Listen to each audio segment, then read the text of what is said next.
اعوذ باللہ من الشیطان اللعین الرجیم بسم اللہ الرحمن الرحیم وبہ نستعین وہو خیر الرازقین ان اللہ علی کل شیء قدیر وبالاجابۃ حق جدیر رب اشرح لی صدری ویسر لی امری واحلل عقدۃ من لسانی یفقہوا قولی اما بعد فقد قال سبحانہ وتعالی فی قرآنہ المجید وفرقانہ الحمید بسم اللہ الرحمن الرحیم کل نفس ذائقۃ الموت۔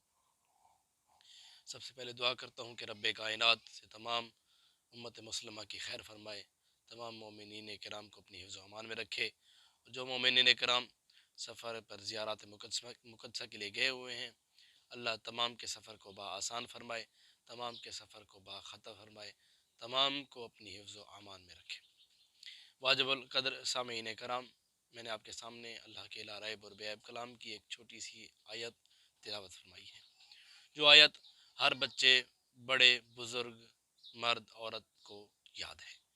کل نفس ذائقۃ الموت، ہر کسی کو یہ ذہن نشین ہے، ہر کسی کو یاد ہے، ہر نفس نے موت کا ذائقہ چکھنا ہے۔ ہر بچے کو یاد ہے، ہر بڑے کو یاد ہے، ہر بزرگ کو یاد ہے، ہر خواتین کو یاد ہے۔ کل نفس ذائقۃ الموت، ہر نفس نے موت کا ذائقہ چکھنا ہے۔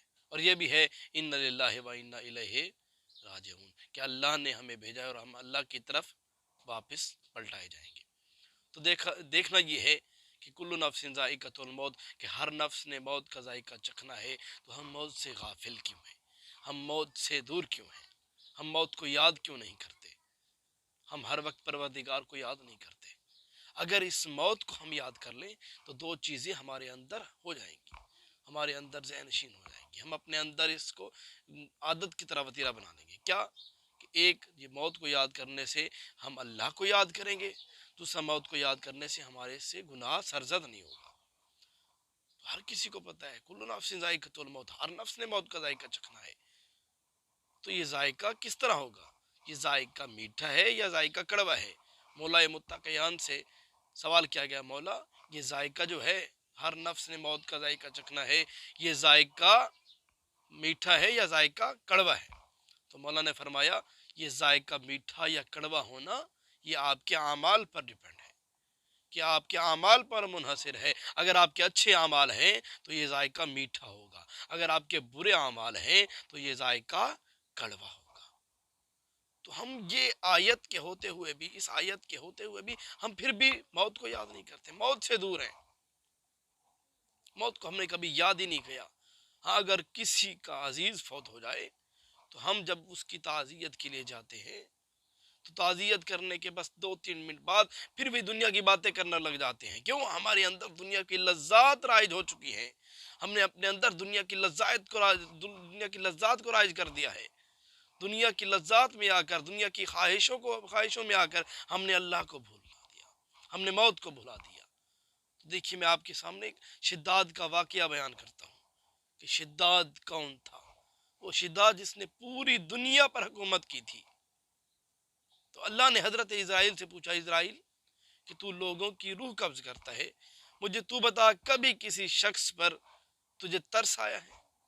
روح قبض کرتے ہوئے کبھی تجھے ترس آیا ہے؟ تو حضرت اسرائیل نے کہا، پالنے والا خالق، مخلوق تیری ہے، تو خالق ہے، تو مجھے حکم دیتا ہے، میں روح قبض کرتا ہوں، مجھے کس پر ترس آئے گا؟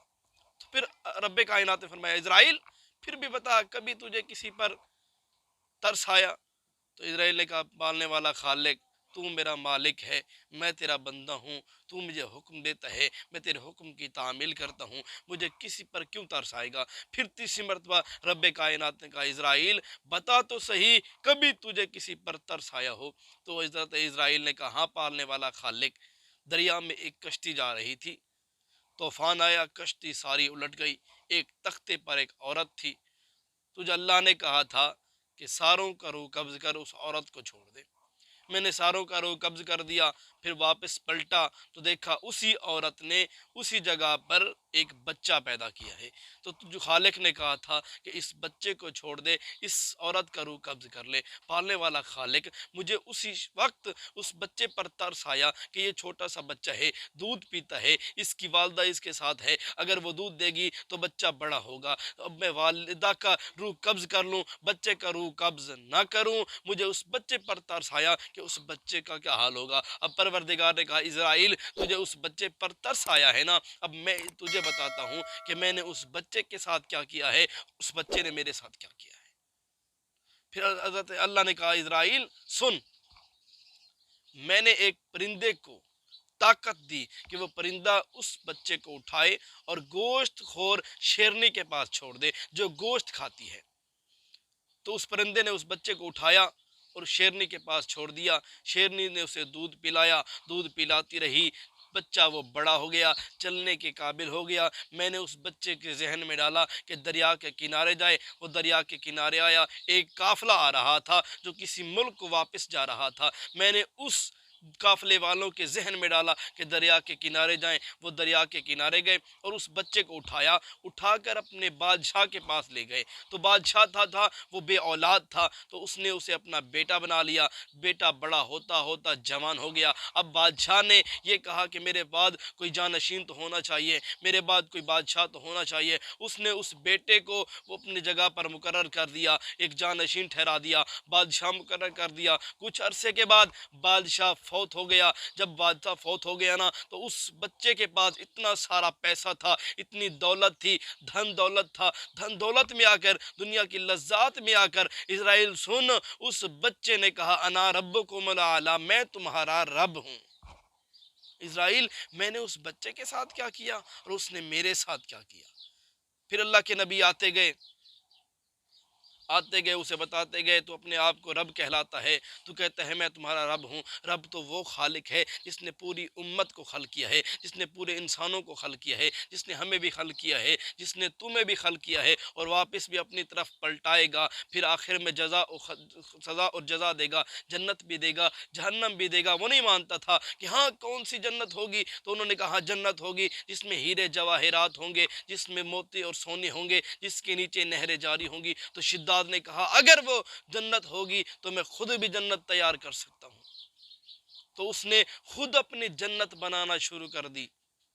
قرآن میں ہے کہ 1,00,000 بندہ با یک وقت اس کے پاس کام کیا کرتا تھا، تو اس نے بہت سارے موتی اور ہیرے جواہرات کے ساتھ وہ جنت تیار کی۔ نبیوں کو بھی ٹھکرا دیا، اس نے نبیوں کو بھی جھٹلا دیا، اولیاءوں کو بھی جھٹلا دیا، کیا کہ میں انا ربکم الاعلی، میں تمہارا رب ہوں۔ کس کی دنیا کی لذات میں آ کر، دنیا کی خواہش میں آ کر اپنے رب کو بھول گیا۔ اسرائیل میں نے اس بچے کے ساتھ کیا کیا تھا اور اس بچے نے میرے ساتھ کیا کیا۔ پھر اسرائیل اس نے جنت تیار کر لی، ہیرے جواہرات سے بھری جنت جب تیار ہو گئی نا تو اس نے کہا کہ میری اجازت کے بغیر اس جنت میں کوئی داخل نہ ہو۔ تو وہ جنت تیار ہوگی، دروازہ بھی اس کا لگ گیا، دروازہ بند ہو گیا۔ تو بادشاہ اپنے محل سے روانہ ہوا وزیروں و مشیروں کے ساتھ، جب جنت کا دروازہ کھولا سامنے ایک سفید پوش انسان کھڑا تھا۔ تو حضرت اس شداد نے کہا کہ اے بندہ خدا تو کون ہے؟ تو اس نے کہا کہ میں اسرائیل ہوں۔ اس نے شداد نے کہا میری اجازت کے بغیر تو نے اس جنت میں قدم کیسے رکھا؟ اس نے کہا بس شداد تیرا ٹائم ختم ہو گیا، میں اسرائیل ہوں، میں تیری روح قبض کرنے آیا ہوں۔ تو اس وقت شداد نے آ بھری اور کہا کہ کتنی حسرت کے ساتھ میں نے یہ جنت بنوائی ہے، تو مجھے اس کی فقط سیر تو کرنے دے۔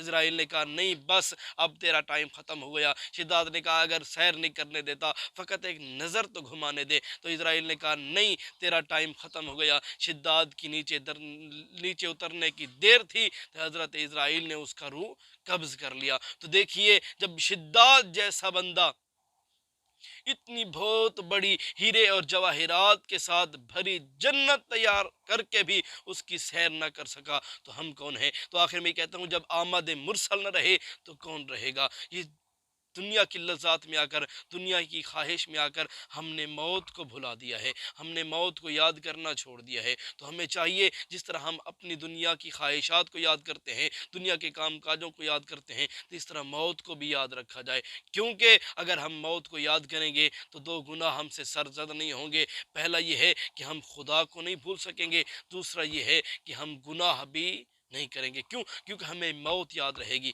کیوں موت یاد رہے گی؟ کہ پروردگار نے ہمیں موت بھی دینی ہے اور اپنی طرف بھی پلٹانا ہے۔ تو آخر میں رب کائنات سے دعا کرتا ہوں کہ رب کائنات ہم سب کو موت کے لیے آمادہ رہنے کی توفیق عطا فرمائے اور موت کو ہر وقت یاد کرنے کی توفیق عطا فرمائے۔ پر محمد و آل محمد صلی